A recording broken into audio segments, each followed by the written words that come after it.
Yeah, thank you. Yeah, Fitz and Charlie, thank you so much all the time. So you are the first to come in. Anyway, I greet you at location time. My people, my beautiful and handsome viewers all over the world. Welcome to my platform, Timo Starboy Reality Talk TV.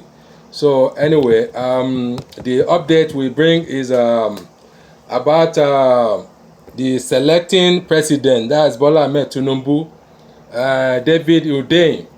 I know, as you all know, a journalist, you know, international journalist that is on the case of Tinubu.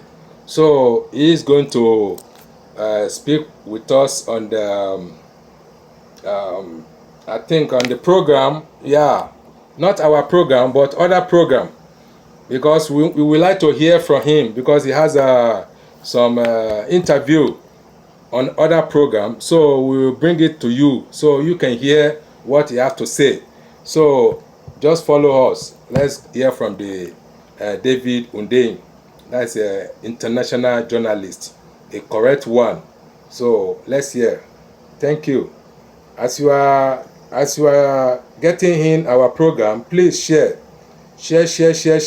and like. God will bless you. And don't forget to drop your comment. Drop your comment, and yeah, drop your comment is very important. So you are welcome. So we are streaming on Facebook and YouTube. I know this is going to be the anyway.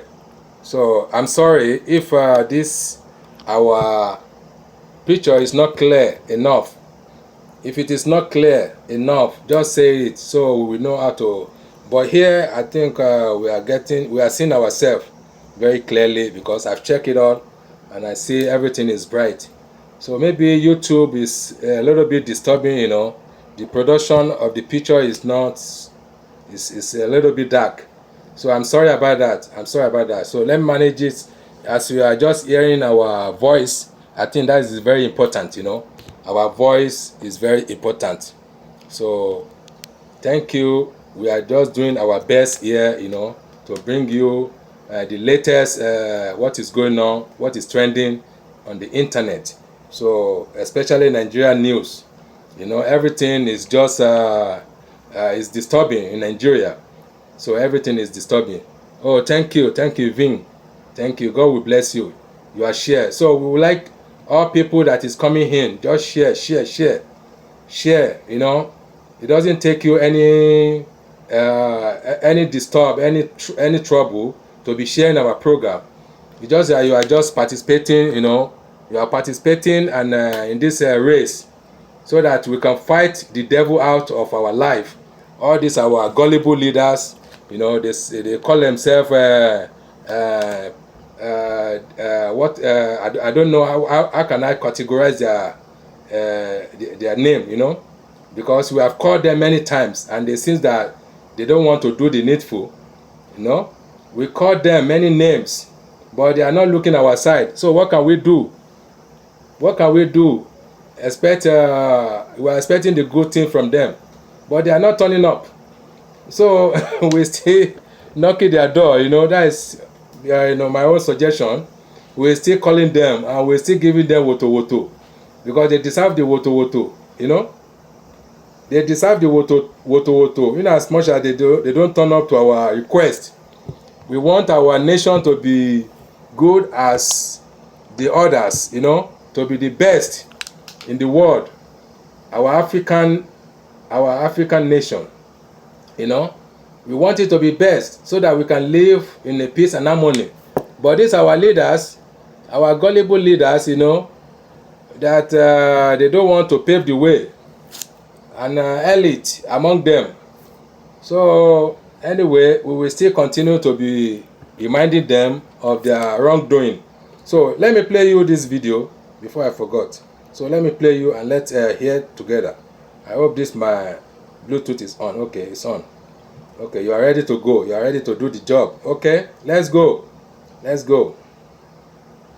Joining us, one of the more anticipated interviews of the mother of all talk shows. Thank you for agreeing to talk with us. We wanted to get your in-depth analysis of the situation in Nigeria. But first, can you clear something up? Was I unfair on Tinubu when I described him as a bag man? A bag man. I actually think you didn't go far enough. So as you may know, that was the man, David the journalist who is basically responsible for putting this story out into the public domain. More recently, there was a story that I published last year on this issue, which became the basis for all of this. And in that story, the headline of the story is actually "From Drug Lord to Presidential Candidates." I described him as a drug lord. I think that's a fair description based on the evidence that is available. So calling him a bad man is actually a bit tame, because it implies that there is still some sort of separation between him and the drug trader. Okay, he wasn't actually directly involved in handling heroin, he just handled the money. But actually, that's not what the evidence says at all. If you actually read through the court papers, it becomes very clear that this person was intimately involved in the heroin trade in Chicago. For whatever reason, the U.S. authorities have chosen to sit on their hands. And I guess we'll come to that later in the show anyway. Yes, so how does such a man, even if he was just a bag man, but worse if he was more, a bag man, how does such a collector man of the money, end up as the money president collector of a mighty country like Nigeria? Short answer, he doesn't, or he's not supposed to. But I guess we live in very unusual times. We live in a time when it's become increasingly clear that certain countries, i.e. the US, are becoming more and more brazen about their willingness to basically set everyone else on fire to keep themselves warm. So in this case, it is increasingly evident. I hope you guys can see read my story, if you watch my documentary, if you read the reporting by Keith Karenberg of Grey Zone News, if you read the court documents, if you've done your research, it becomes very clear that this person, who is supposedly sitting in Aso Rock as the president of Nigeria, isn't actually working for Nigeria. We essentially have a U.S. intelligence asset occupying the office of Nigeria's president, and the U.S. authorities are well aware of his history, of his past. I personally am involved in at least 2 legal processes as we speak, trying to force the U.S. authorities to make the contents of his FBI file public, because there is an FBI file on him, and we get tossed around a lot. So due to privacy concerns, we're not going to let you have this information. And it's like, well, this is the president of a sovereign country. So I think we're well past the point of invoking privacy concerns now, because the foreign policy decisions or the local policy decisions made by this guy potentially affect the lives of 200 million people. Even more, as we're seeing now in the case of the war with Niger, which is determined to have, potentially an entire quarter of Africa could be going up in flames, because we essentially have a president who, first of all, was never qualified to run for that office, should never have been on that ballot, legally speaking, and most importantly, we did not vote for him. He did not win the election. Yeah, and exactly. Based on the data that the U.S. government itself paid for, the polls that the U.S. government itself, the pre-election polling and research the U.S. government itself paid for, based on the reports that were put out by the EU Observer Commission, it's evidence, it's visible to the blind and audible to the deaf, that not only did this guy not win the election, he wasn't even close. And yet, some of these powerful countries, shall we say, have simply decided that, look, we have foreign policy objectives, we have foreign policy goals, and one of these goals is, for whatever reason, to keep our thumb on West Africa. And the way to keep our thumb on West Africa is to ensure that whoever is in power in Nigeria is someone who is completely supine, completely pliable, someone who essentially can be blackmailed, because that's my reading of the situation. So essentially, right now, Nigeria is sovereign in name, but we are essentially under some sort of foreign occupation. That's the way I see it, because the person who is wielding the powers of state as president is not working in the interest of the country. He's not working for us. We didn't put him there. We didn't vote for him, and he's not answering to us. Yeah. He's answering to Paris. He's answering to DC. London to a lesser extent. He's answering to everyone except us, the 200 million people of Nigeria. So where does that leave us? I mean, who knows? Well, is there extant a legal system in Nigeria that is at least uncompromised to the extent that they will do their duty and reverse what is clearly a kangaroo hijacking of the presidency of a great country? I mean, the ballot rigging and all the rest, all of this is in court. The man, Mr. Obi, who came second, he's pursuing it. Is there any chance of judicial they say it came third, not the second, resolution of this matter? Or according to their Mago way, going to have to take to the their streets? Way, they say Obi is a third. So I don't believe that the Nigerian judiciary actually has it in them, and the reason I say I don't believe it is it's much more than just the case of ballot rigging, right? This will be the first Nigerian election to be rigged.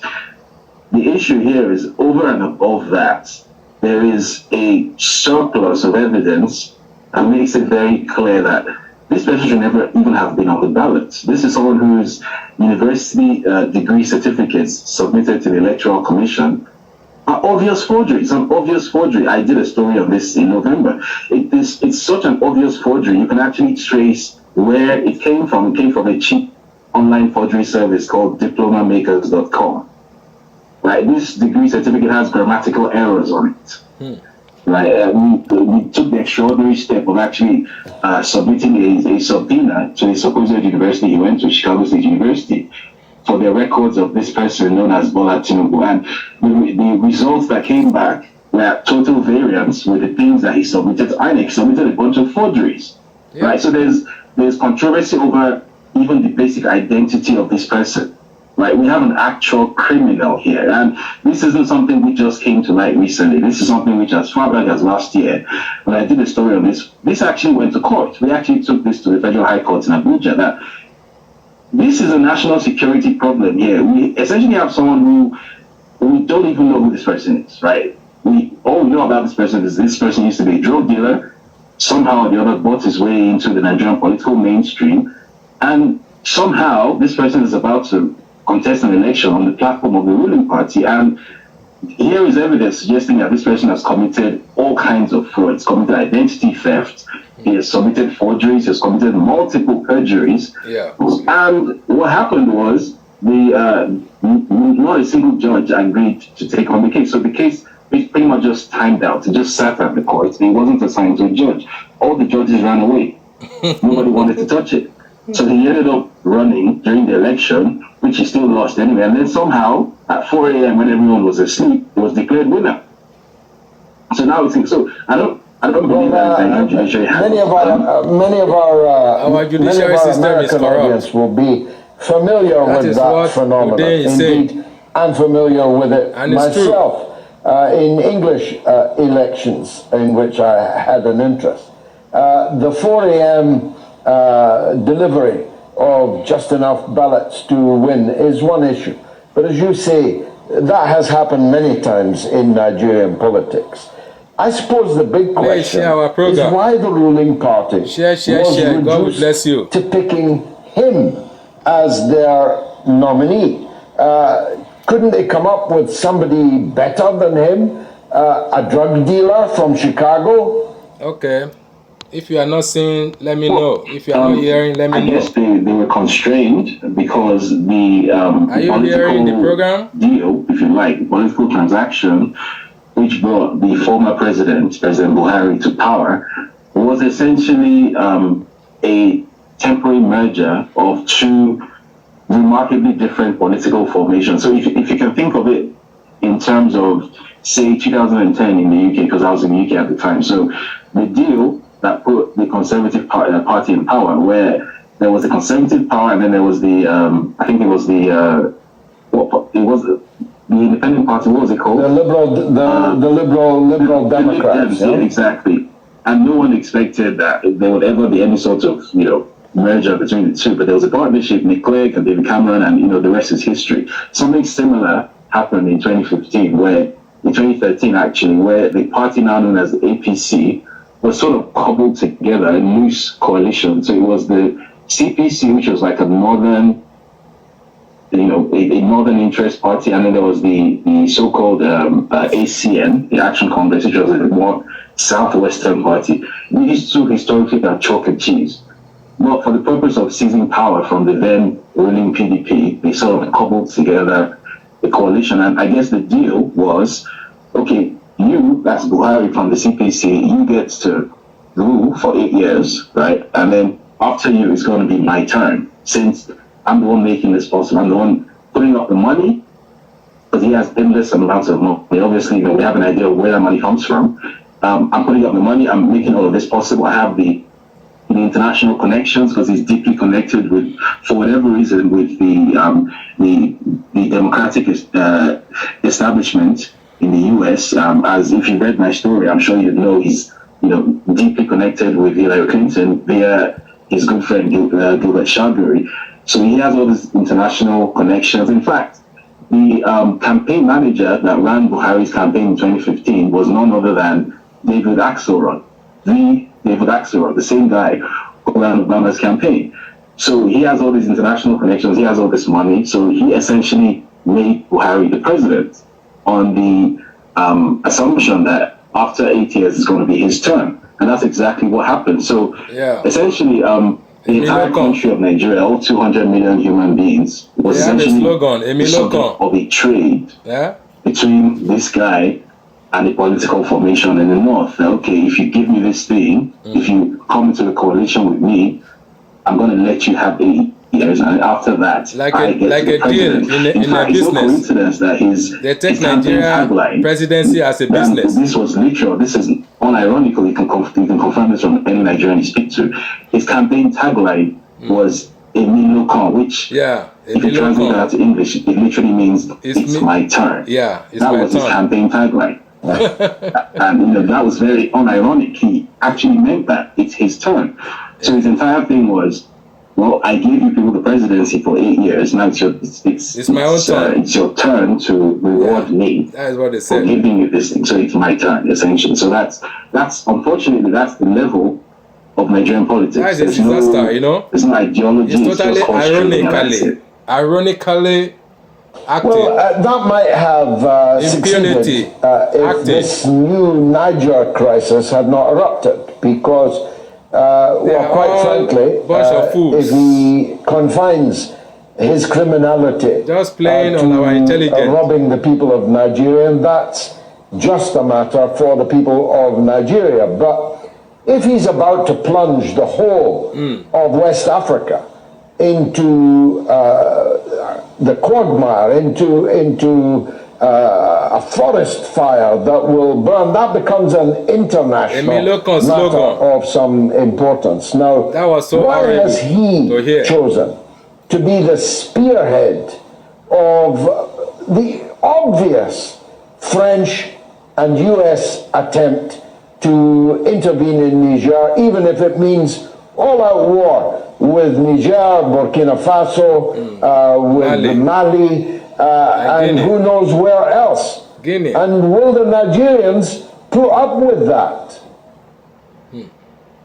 So, two reasons. First of all, internal reasons. Under the Nigerian constitution, if the country is in a state of war, then the president or the head of state essentially becomes a king. Essentially, it becomes impossible to remove the head of state. So there's as you mentioned, there's a legal process in courts.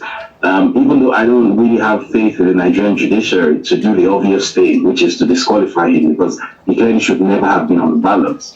This person is a criminal, but there is still a chance that something could happen there. So this could be a method of sort of ensuring that that base is covered, that, regardless of whatever decision is arrived at by the courts, that just by virtue of being in a state of war, it becomes essentially unremovable, which is permitted by the Nigerian Constitution. The second thing is, it's clear to anyone who has a functioning pair of eyes that the French and the Americans are, for lack of a better term, blackmailing. Because clearly, he's not really in control here. If you followed the situation from day one, it's been clear that the decisions that he has made are not the decisions of someone who has actually thought this through. These are the decisions of a puppet who has someone's mouth in his ear and someone's hand up his arse. Pardon my French. So, for example, 2 weeks ago, when this crisis initially erupted, under Nigerian law, a president is not permitted to deploy the Nigerian military outside of Nigeria without approval from the Senate, from the Parliament. It's not permitted. But he tried to circumvent that. He illegally deployed Nigerian special forces into Niger, and certain people within the Nigerian military actually were not on board with this at all. And they took an unprecedented step, right? They actually leaked a top secret document from the defense headquarters to me, right? Bear in mind that I'm viewed very much as a journalist who is almost like an enemy of state in Nigeria. So for the Nigerian military to actually leak such a document to me, I think that tells you everything you need to know about, how this war is viewed even within the ranks of the Nigerian military. So after this document was leaked and I put it out, I was accused of, treason, you're betraying soldiers' locations, you should be picked up, blah, blah, blah, blah, blah. But it achieved, that leak achieved its goal. It actually stopped that illegal invasion. And then he went to the Senate to ask for approval of the Senate turned it down. So now the tactic that has been adopted is to go hide behind ECOWAS and claim that, ECOWAS has approved the deployment of this thing called a standby force, right? First of all, who is ECOWAS? ECOWAS is Nigeria, right? So it's like saying, if you're talking about the UK, right, and say there's something relating to football in the UK, and you say, the British, there's England, which is by far the dominant force, and then there's Wales and Scotland and Northern Ireland, but England is the dominant force. There's a similar thing within ECOWAS. There is no such thing as ECOWAS in the real sense of it. There is Nigeria. Every single time that there's been a military intervention by ECOWAS, it's essentially been the Nigerian military. This is a top secret. So David Udem is linking. You can see this is a very risky. It's a risky game that this guy is playing. So he's doing a marvelous job. So we should give credit for him. Of desperation that is being credit go to him. So he's doing a marvelous job, marvelous journalist job. Noise is coming out of Paris and Washington DC just make this all the more obvious. You essentially have President Macron almost issuing edicts. For many years, the French have sort of tried to mask their openly colonial position within West Africa. I remember sometime in 2020, I personally even wrote an article in the Africa Report where I essentially pushed back on the idea that the French have direct colonial control of Africa. I critiqued the idea, right? Because, based on the understanding that I have there, look, the France of Charles de Gaulle and the France of today are remarkably different countries, and it no longer sort of captures the French public imagination to have Africa under its thumb or anything. So for many years, that's the image that France has tried to curate in Africa. But this time around, it's shed all pretense. It's, as I said, visible to the blind and audible to the deaf. It's almost like Macron screaming at Nigeria that, hey, go get me back my territory. And it's like, hey, Nigeria is a sovereign independent country, isn't it? Or it's supposed to be a sovereign independent country, isn't it? And our president is angst he's stupid, dancing to the tone of Macron. We don't want you anymore. So it's clear that there are outside forces that are not just involved here, but that are actually in control, actually in the driving seat, which puts us Nigerians in a uniquely dangerous situation because, as you correctly stated, such a war wouldn't just be a problem within Niger and Nigeria. The entire West African sub-region is going to go up in flames. You've mentioned that the Malians, the Burkinabes, the Guineans have already signaled their support for Niger. Algeria has already sent a signal that it's going to stand with Niger as well. So potentially you could end up having an entire belt of chaos across the Sahel. Like Sudan is currently in chaos. Ethiopia and Eritrea are currently having issues, and it's a coming west. And we don't want that potential for an entire band of chaos. And the Russians are somewhere in amidst all of this, allegedly, and they also have an interest in this somewhere too. So ultimately, regardless of what happens or does not happen to the US and French interests in the region, we are the ones who are going to suffer the consequences. Exactly. And this is why I take such personal interest in this issue. This isn't just some airy-fairy political discourse, right? This is something that's going to have real on-the-ground consequences. Everybody condemn it. Niger is over 1,000 kilometers long. It's the longest single land border that Nigeria has. The distinction between Nigerians and Nigerians is almost impossible to make. Because again, that border was drawn on Wilhelmstrasse in Berlin, right? It's not a border that actually makes any sense. It's just a line in the sand that was drawn at the Berlin Conference. It's the same people on both sides of the border. And for the most part, it's not even a demarcated border. So if you're going to go to war with a country that you cannot functionally demarcate yourself from, how does that even work in the first place? So ultimately, it's going to devolve into some form of ethnic genocide. But that's almost nailed on, guaranteed to happen. And once that starts to happen, the last remaining band of stability in West Africa is going to go. And then you're going to have essentially the entire top half of Africa, going from Libya all the way down to the Central African Republic. The entire top half of Africa is going to be one continuous band of absolute mayhem, right? And that's close to, 400 million people whose lives are going to be thrown into utter chaos. And why? Because the US has a drone base in Agadez, or France wants to keep on mining uranium in Niger. Is that worth 2 or 3, 400 million lives? I would think it is, which is why we're having conversations like this, because clearly we're not at the point where the independence or the sovereignty that we probably thought we had, it's clear that we don't have. So maybe, I don't know, we're living through the 1960s all over again. So maybe there needs to be another Pan-African liberation movement. I don't know. But clearly that's the situation we found ourselves in now. We're literally being ruled by a vassal, by an illegitimate vassal who does not answer to us. Exactly. A vassal who's a bagman, and maybe even worse than that. This is peerless analysis. For those who are not...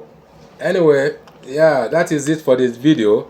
So kudos to our brothers, David Unde. He has explored many things, in this video, So he make as much as open their security of going to war in Niger, So this is a lot of baggage on this man's neck, this Tunumbu. So we condemn the war. We don't like the war. So anyway, that is it. Kudos to you once again, David Udain, for just bringing out your time and open their secrecy, because we all know that this guy is for something we benefit from. That is a sitting government president, Bola Ahmed Tinubu. So we don't trust him, and will never be. So anyway, let me give you another video to round up. This one is our soldier fighting our police, traffic police on the way. You will see and you will laugh. There's a lot of a joke in that country now, I don't know, maybe this one is going somewhere else, I don't know. Let's just take a look at this video. Okay, I think this is the video. So I just saw this video on Twitter. It's from the Twitter, so I saw the video. So I will share it to you now. You will see what is going on inside Nigeria. Inside Nigeria forces. You see? You see them? See them? They are beating. They are beating officers. See the military uniform. You see the soldier in uniform. See the soldier in uniform. They are beating up another officers. Traffic officers. See. Is it not funny? Is it not shocking? Let's go.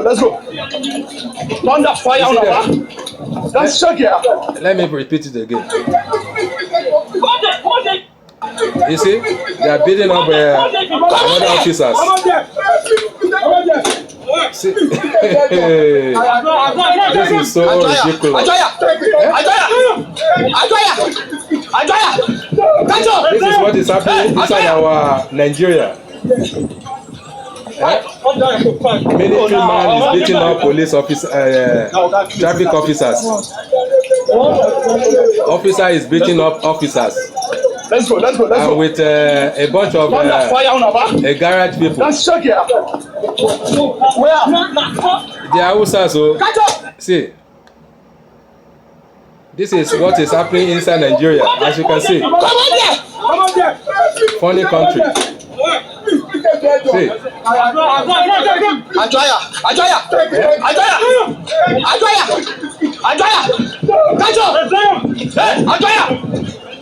One of the things we are telling our government to take care of. This is one of the things we are taking. You know, they don't respect justice. They don't respect the rule of law. Thunder fire on our. That's shocking. Now, that is Hausa is speaking of. Hausas. You see them? You see them? Let me repeat it again. You see them? Eh? You see them? That is a policeman, traffic officer. Last man, they are beating. Our military man, they are fighting with the last man on the road. This is broad daylight. Oh. This is how they do. Thunder fire on our. Spoiling the law of the land. Where? You can see them. Very funny people. Very ridiculous people. Useless people.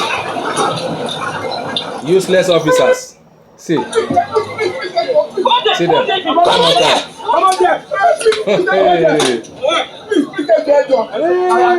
Nigeria don't go. You see them? You see them? Hopeless officers.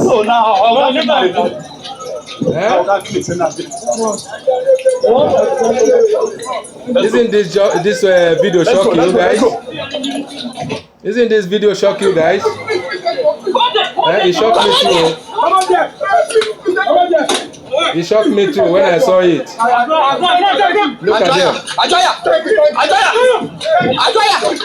How many officers fighting the traffic police officers? This is anarchy. Anarchy have started. Anarchy in the country. Chaos. Let's go. You see two animals fighting. Where? Two animals, they are fighting.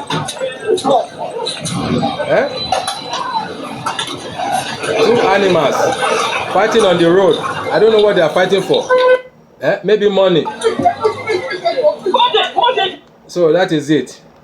That is what we are talking about. There is no rule of law in Nigeria. And this our government, they are open their eyes. See koro, what is going on, and they cannot do anything about it. So is that the government you want? Anyway, put your comment below. You know, you are the judges. judge all the video we bring out to you today. So if you see another one, surely we'll bring it to you. We will not let your hair block. We will not let your eyes block. We'll be sharing more light to your life so that you will know what is going on around you. So this is Timo Starboy Channel Blogs on Facebook, on YouTube, Timo Starboy Reality Talk TV. So please follow our page and share it. God will bless you abundantly. In Jesus' name I pray. Take care. Have a wonderful weekend. Bye.